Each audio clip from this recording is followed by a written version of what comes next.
BhagavatSanga program. As you all know, this is the Srimad Bhagavatam program, and we currently are reading the prayers of Prthu Maharaj.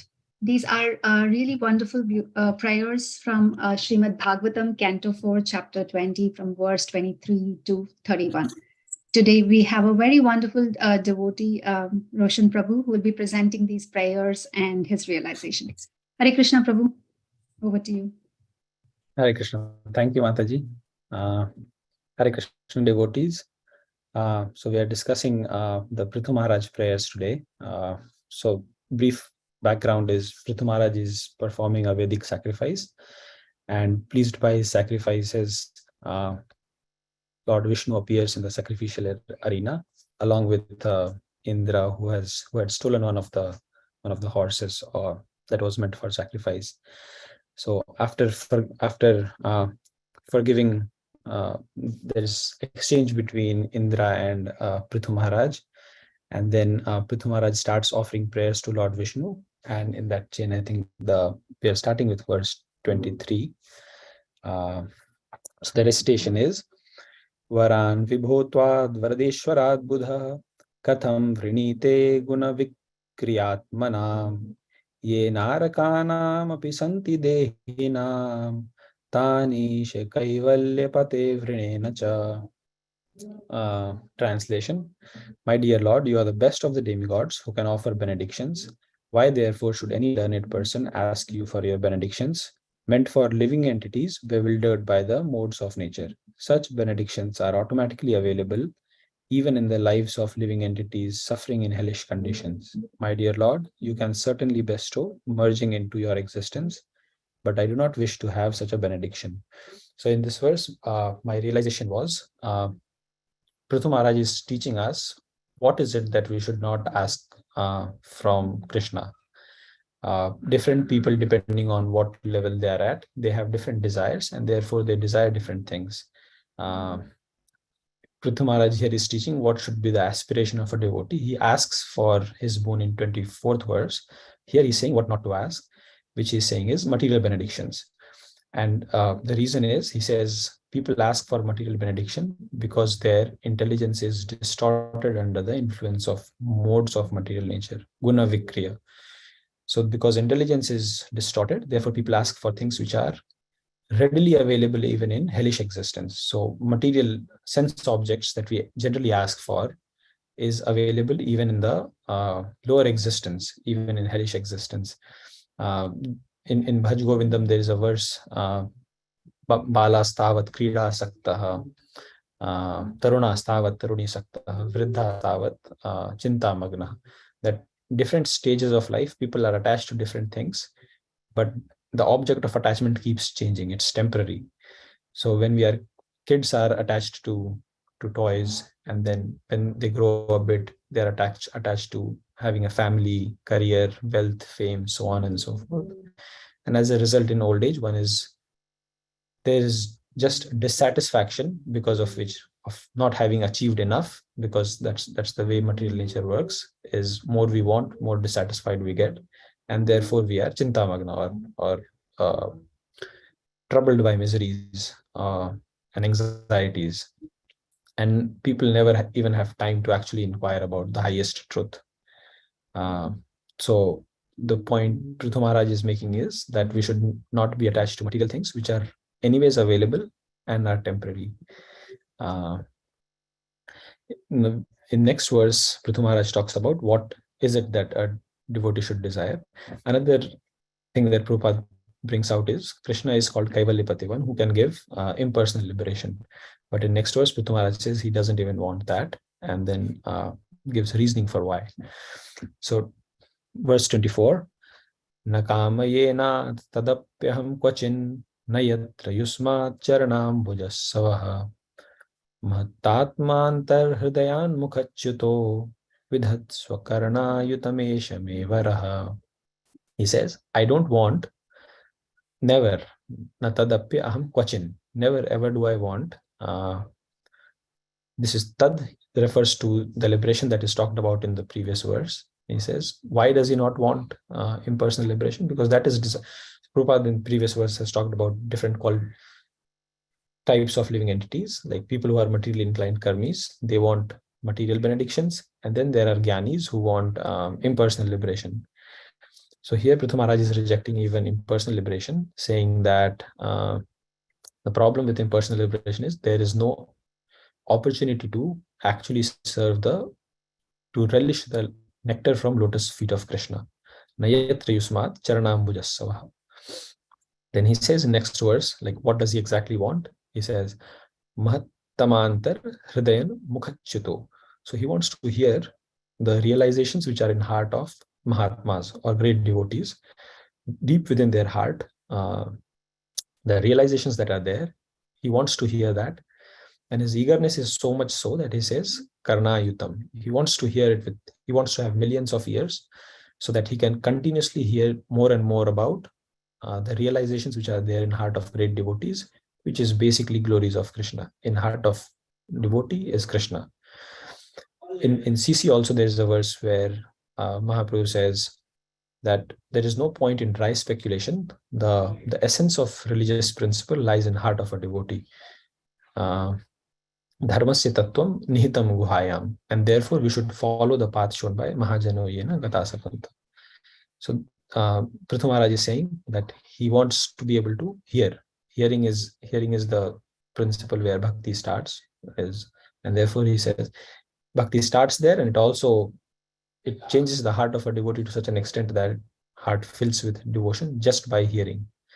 And hearing obviously also results in remembrance of Krishna, natural remembrance of Krishna, and the desire to offer service to Krishna, which will be discussed, I think, in 26th and 27th and 28th verse. But here Prithum Maharaj says that there's just like different class of people want different things. A devotee wants to hear about Krishna. That is the desired object of a devotee, is hearing about Krishna. We can move on to next verse. 25. Sautama shloka mahanmukhayuto bhavat padambhoj sudhakana nilaha smritim punarvismritatvavartmanam kuyoginam na vitratya alamvarei. In this verse, Prthu Maharaj continues. He says, what is the benefit of hearing? Uttama shloka means it refers to Krishna, who is glorified in choicest poetry. And great devotees, from the mouth of great devotees, in purport, he calls out that it is important that we hear the glories of Krishna from a devotee.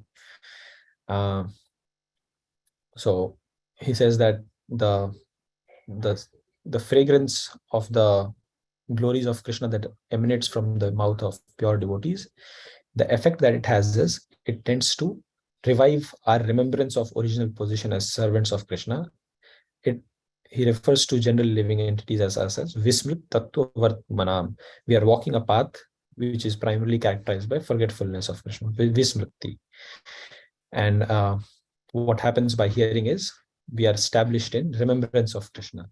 It is forgetfulness of Krishna which is like the main problem, which results in all the miseries that we experience and in repeated birth and death. And constant remembrance of Krishna is the medicine for in CC. Rupa Goswami says that all the rules and regulations that we have, that is essentially so that it is to serve one principle, that we can have constant remembrance of Krishna and never ever is there forgetfulness of Krishna. So that is attained by hearing the glories of Krishna. That's in this verse. And then 26. Yasa Shivam Sushrava Are Sangame Yadrichaya Cha Upshrinoti Te Sakrit Katham Gunagyo Viramed Vina Pashum Shriyat Pravavre Gunasangrahe Chaya. In this verse, Prthu Maharaj continues talking about how addictive glories of Krishna are. So if someone hears even once, te sakrit, even once, it is impossible for him to give up the process of hearing unless he's an animal.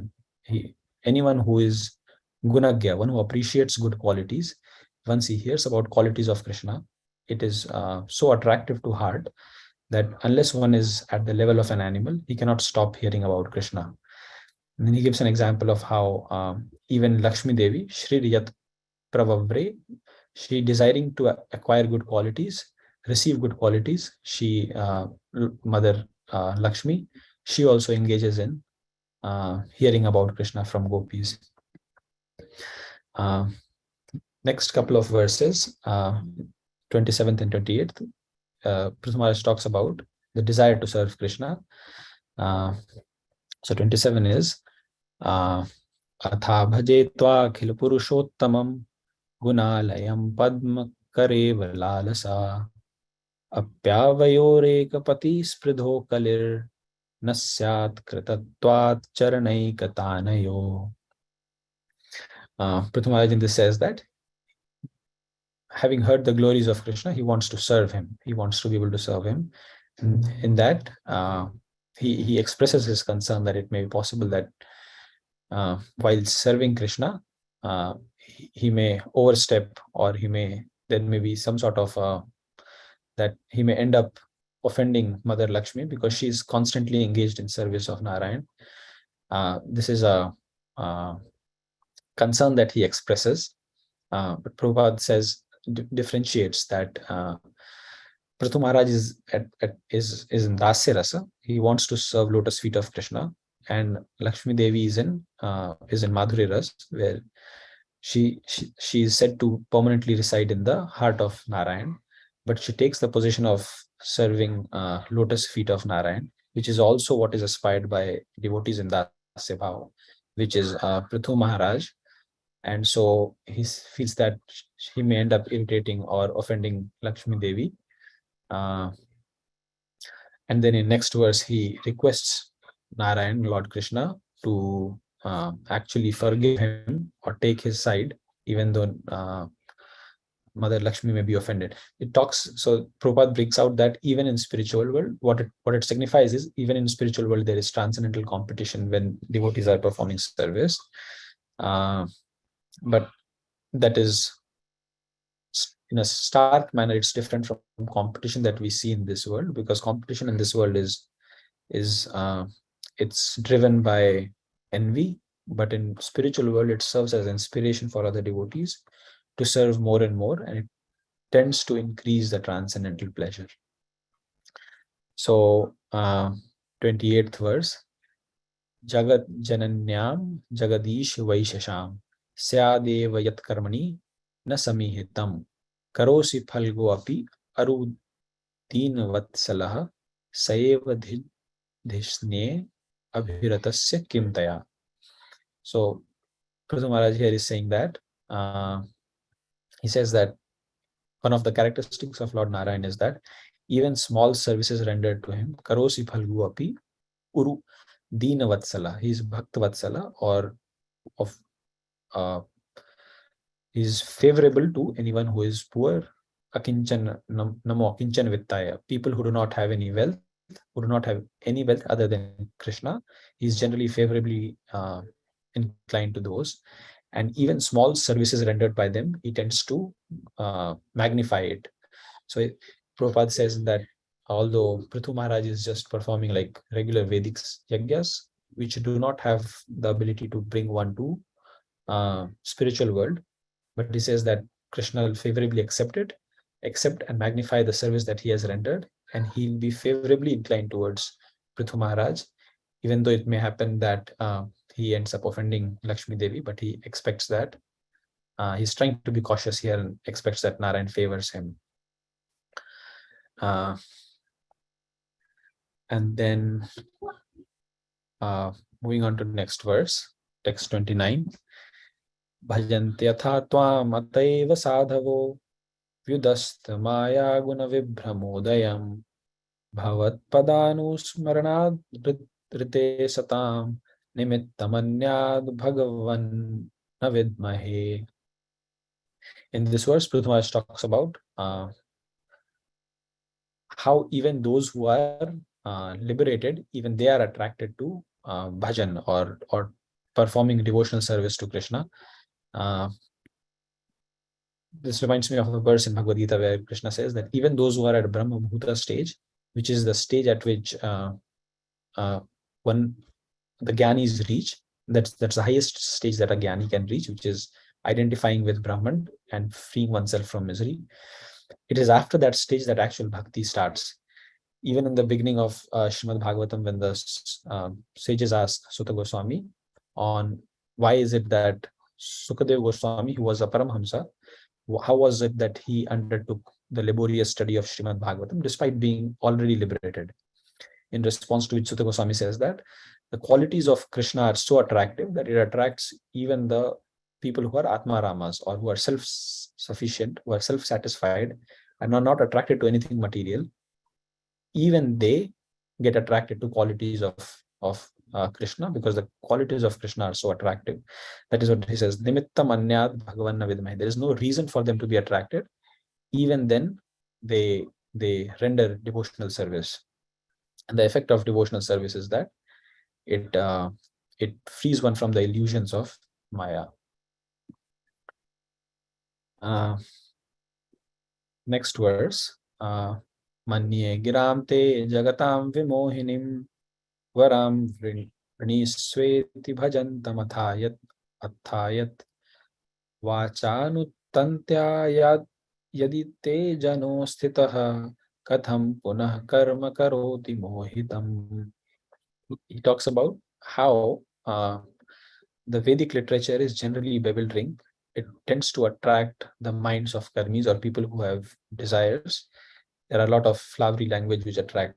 If you do this, you get this. He says that fruitive activities are ultimately a waste of time, because it doesn't lead anywhere. It catches you in a big circle where you get bound in this cycle of transmigration, as long as you have desire to, as long as you are attached to the results of your fruit, which is the primary driver for karma kanda section. So he says that a devotee cannot it does not make sense for a devotee to be attached to such things.